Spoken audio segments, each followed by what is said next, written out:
ये है वो बच्चा। बता, इस बच्चे के साथ क्या करवाना चाहती है तू?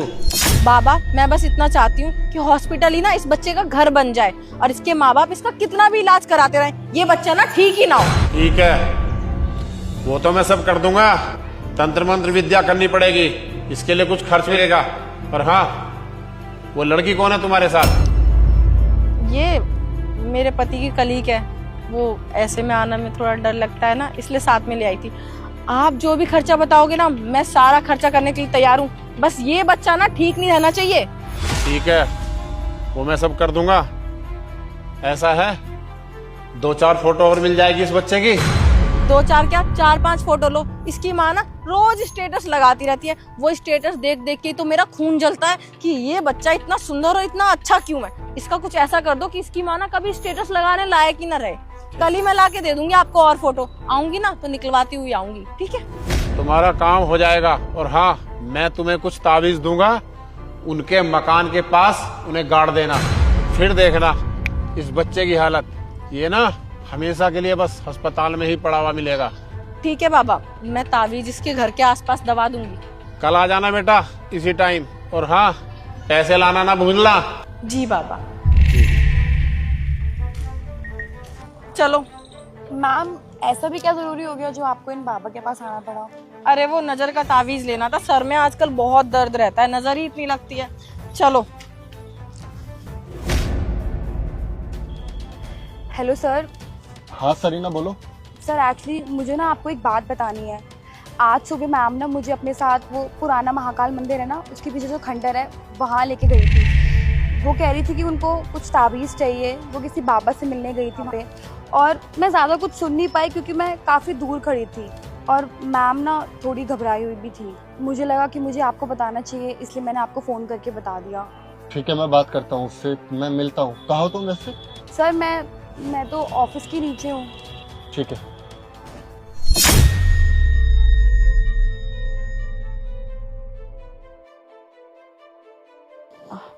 आगे तुमने मुझे बताया नहीं। ये सब छोड़ो, मुझे ये बताओ कि तुम महाकाल के मंदिर के पीछे खंडर में बाबा के पास क्या करने गए थे? वो मैं बाबा के पास, वो नजर बहुत लगती है ना, सर भी आजकल बहुत दर्द रहता है, तो नजर का तावीज लेने गई थी। कह रहे थे कल दे देंगे तो अच्छा लगेगा। पक्का? और कुछ तो नहीं ना? नहीं, और क्या करने जाऊंगी मैं उनके पास। ठीक है। खाना तो खा जाते। नहीं, मैं बाहर खा लूंगा ऑफिस में टीम के साथ। तुम ख्याल रखो अपना।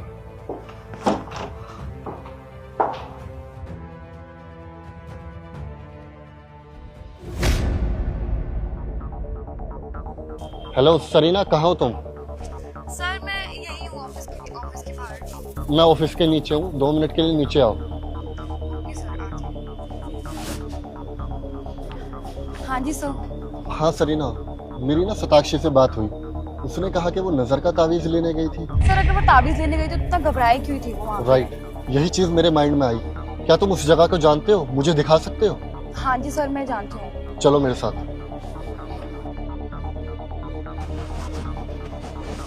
कहाँ है वो बाबा? सर वो देखिए, वहाँ पेड़ के नीचे बैठा हुआ है। चलो। ओए बाबा, क्या करने आई थी मेरी बीवी यहाँ पर? अरे किसकी बीवी? भाई मैं किसी की और नहीं जानता हूँ। मेरे आगे ना बकवास मत कर, सच सच बता दे। मैं तेरे जैसे ढोंगियों को बहुत अच्छे से जानता हूँ। अभी पुलिस को फोन करूंगा और बोलूंगा कि तूने मेरी बीवी को छेड़ा है। जब थाने में ले जाके तुझे 2 डंडे पड़ेंगे ना, सब कुछ सच सच उगलेगा। बता रहा है नहीं?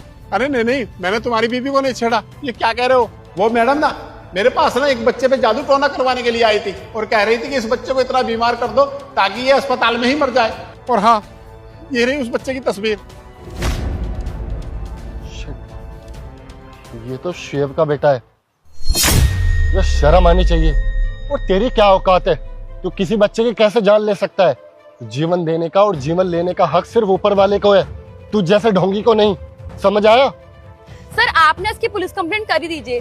जब तक ये जेल के चक्कर नहीं काटेगा ना, इसको सबक नहीं मिलेगा। कल फिर से किसी बच्चे के साथ ऐसा करेगा और किसी की जिंदगी बर्बाद करेगा। सही कह रहे हो तुम सरीना, ये शर्म आनी चाहिए। इस जैसे लोग ना न जाने कितने मासूम बच्चों के साथ ये सब करते हैं। अरे नहीं, मुझे माफ कर दो। कोई पुलिस मत बताना।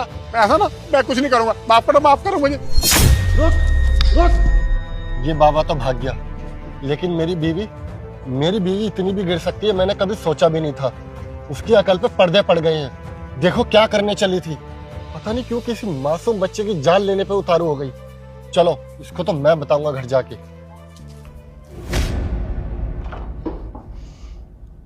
ये नजर का ताबीज कराने गए थे तुम? क्या है शताक्षी ये सब? नहीं, ये फोटो तुम्हारे पास कहाँ से आई? बाबा की गर्दन मरोड़ी तो उसने सब कुछ उगल दिया। कैसे तुम एक छोटे बच्चे की जान लेने चले थे? ये तो हमारे पड़ोसी शुएब का लड़का है ना। क्यों जल रहे हो तुम उनके बेटे से? तो मैं क्या करूं? हमारी शादी को 5 साल हो चुके हैं और उसकी शादी को 1 साल हुआ और उसका बच्चा हो गया और आए दिन स्टेटस लगाती रहती है, खुश होती रहती है। मेरा खून जलता है। हमारा तो कोई बच्चा नहीं है। अच्छी, तुम्हारा दिमाग तो ठीक है, होश में तो हो। अरे अगर हमारा बच्चा नहीं है तो इसमें हमारी क्या गलती है? और उनके बच्चा है, वो खुशियां मना रहे हैं तो इनमें उनकी क्या गलती है? अरे जिसके घर में बच्चा होता है वो खुशियां मनाते हैं, इसमें जलने वाली क्या बात है? बस मेरा खून जलता रहता है। रोज स्टेटस लगाती रहती है और सब लोग उसको ही प्यार करते हैं। साक्षी, जब किसी के घर में बच्चा होता है तो सभी उसको प्यार करते हैं। तुम छोटे होंगे तो पूरे खानदान वाले तुमको भी बहुत लाड प्यार से रखते होंगे। ये असूल है, दस्तूर है दुनिया का। और हमारे बच्चा शायद इसीलिए नहीं होता क्योंकि तुम्हारी आदत खराब है, जेलसी, हसद। इसका तो कोई इलाज भी नहीं है। दिमाग ठीक करो अपना। और ये फोटो आई कहाँ से तुम्हारे पास? ये फोटो वो स्टेटस लगाती रहती है ना, वहीं से स्क्रीनशॉट लेके निकलवा लिया था। अरे उसने कभी तुम्हारा कुछ बिगाड़ा? शुएब ने तुम्हारा बिगाड़ा? अरे तुम्हें उनकी खुशियों में शामिल होना चाहिए। जब उनके बच्चा हुआ उन्होंने तुम्हें बुलाया भी था, लेकिन अब मुझे पता चल रहा है कि तुमने बीमारी का बहाना क्यों भरा। दिमाग ठीक करो अपना।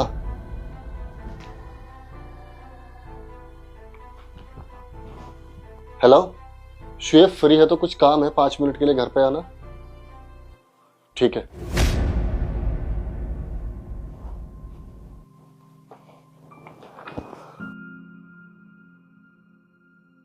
और कैसे हो भैया आप? बढ़िया, बैठ शुएब। अच्छा, भाभी और बच्चा कैसा है? सब ठीक है ना? हाँ एकदम सब बढ़िया है। और भैया आपको आप पूजन पे तो आप दोनों को बुलाया था, पता नहीं भैया और भाभी आप दोनों क्यों नहीं आए? हाँ वो तेरी भाभी की थोड़ी तबीयत खराब थी इसलिए आना नहीं हुआ। लेकर आता हूँ ना, 1-2 दिन में लेकर आता हूँ। मुझे ना तुझसे एक जरूरी बात करनी थी। भाभी को थोड़ा समझाना कि बच्चे की फोटो ना डाला करे। वो बार बार स्टेटस डालती रहती है, कभी इंस्टाग्राम पे कभी व्हाट्सएप पे। अरे आजकल लोगों की बहुत नजरें लगती है। तुझे तो पता है ना कि हसद का कोई इलाज नहीं है। और ऊपर से तुम्हारा बच्चा इतना सुंदर है। वो क्या है ना कि अभी मेरा एक दोस्त है राकेश, तो उसके बेटे को किसी ने जादू करा दिया तो हॉस्पिटल के चक्कर काटता रहता है और इलाज भी नहीं हो रहा। मैंने चाहता कि कल के दिन, परवाह करता हूँ तेरी, छोटा भाई मानता हूँ तुझे। सही कह रहे हो भैया आप। मैं समझाऊंगा उसे, वो आज के बाद कोई स्टोरी या स्टेटस ना डाले। और छोटे बच्चों में बहुत जल्दी असरात वगैरह होते हैं। सही कहा भैया, मैं ख्याल रखूंगा थोड़ा। हाँ ठीक है। शताक्षी, चाय बनाओ। ओके मल्होत्रा साहब, मैम आपके पेंशन के लिए मैंने बात कर ली है। आपको पेंशन मिलना शुरू हो जाएगी। साहब ये लड़की कौन है? ये मेरी वाइफ है। खूबसूरत है ना? साहब ये मेरी बेटी है। तुम्हारा दिमाग ठीक है? ये तुम्हारी बेटी कैसे हो सकती है? अरे ये तो मेरी वाइफ है। साहब ये मेरी बेटी है। मैं इसको 2 साल से ढूंढ रही हूँ साहब। ये पता नहीं कहाँ गायब थी। ये मेरी बेटी है साहब। मैडम, अभी तो आपने मुझे बताया कि आपके परिवार में कोई भी नहीं है और अभी आप कह रहे हो कि आपकी बेटी जिंदा है। साहब मैं सच बोल रही हूँ, ये मेरी बेटी है। मैं इसको 2 साल से ढूंढ रही हूँ। शहर आई थी पढ़ाई करने के लिए, तब से ये गायब है साहब जी। मैंने इसको बहुत ढूंढने की कोशिश की, फिर मैंने ये सोचकर संतोष कर लिया कि शायद मेरी बेटी नहीं है इस दुनिया में। साहब ये मेरी बेटी है। देखो मैं समझ सकता हूँ आपकी अब उम्र हो रही है, अब आपको लग रहा होगा कि आपकी बेटी है। अरे कुछ लोगों की शक्ल भी थोड़ी मिलती जुलती है। साहब आप कैसी बात कर रहे हो? एक माँ अपनी बेटी को नहीं पहचानेगी? साहब ये मेरी बेटी है। आप एक काम करो, इसको आप यही बुलाओ, देखना ये पहचान जाएगी अपनी माँ को। देखो कुंडला, मेरे पास इतना ज्यादा वक्त नहीं है कि मैं इनको फोन करके बुलाऊं। She is also busy. देखो आपको थोड़ी गलत फहमी हुई होगी और मेरी बीवी ने तो खुद बताया हुआ है कि उसके परिवार में कोई भी नहीं है, सब मर चुके हैं। नहीं साहब देखिए, मैं आपके आगे हाथ जोड़ती हूँ, एक बार आप मेरी बेटी को बुला दो साहब। मैं देख लूंगी अपनी बेटी को साहब, मैं आपके आगे हाथ जोड़ती हूँ। अच्छा ठीक है, आप रो मत, मैं बुलाता हूँ उसको। फोन कर रहा हूँ, लेकिन अगर इसने आपको पहचानने से मना कर दिया ना तो फिर यहाँ पर बखेड़ा मत करना, ऑफिस में मेरी इज्जत है। हेलो, ठीक हो तुम? अच्छा तुम ऑफिस आ सकते हो, कुछ जरूरी काम था। ऑफिस ऑफिस क्यों आना है? अरे आओ ना, कुछ दिखाना है आपको। अच्छा ठीक है, आती हूँ। ठीक है, शी इज कमिंग। तुम अंदर जाओ और वेटिंग एरिया में इंतजार करो। जी साहब।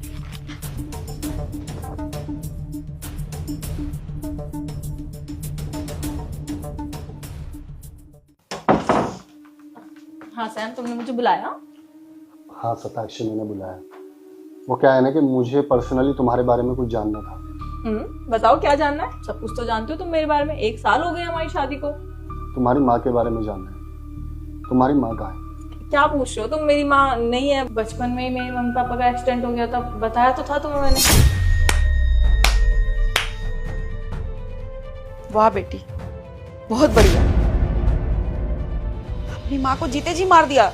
मम्मी तुम यहाँ?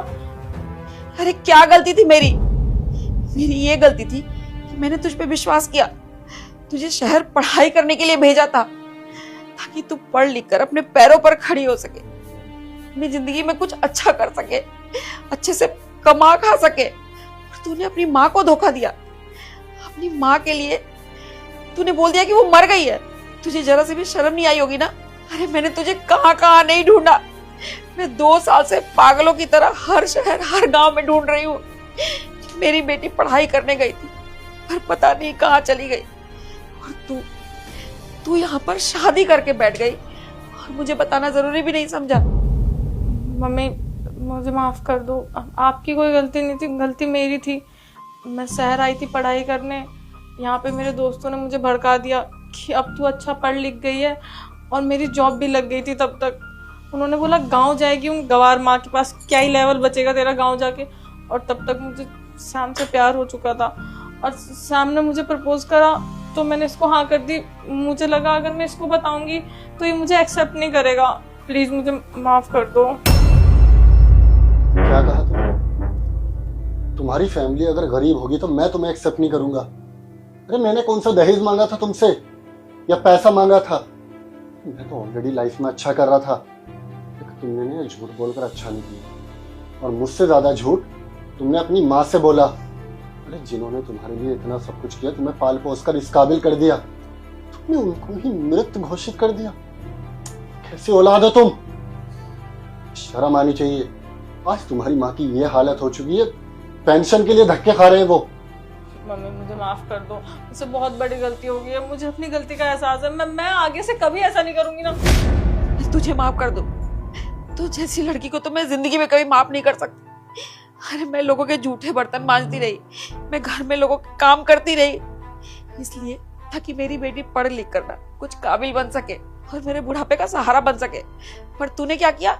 मुझे धोखा दिया, अपनी माँ को। मुझे तुझ जैसी औलाद चाहिए नहीं। साहब मुझे कोई पेंशन नहीं चाहिए। मैं लोगों के जूठे बर्तन मान लूंगी, नहीं हुआ तो मैं भीख मांग लूंगी। कि ऐसी औलाद होने से तो अच्छा है कि औलाद ही ना हो।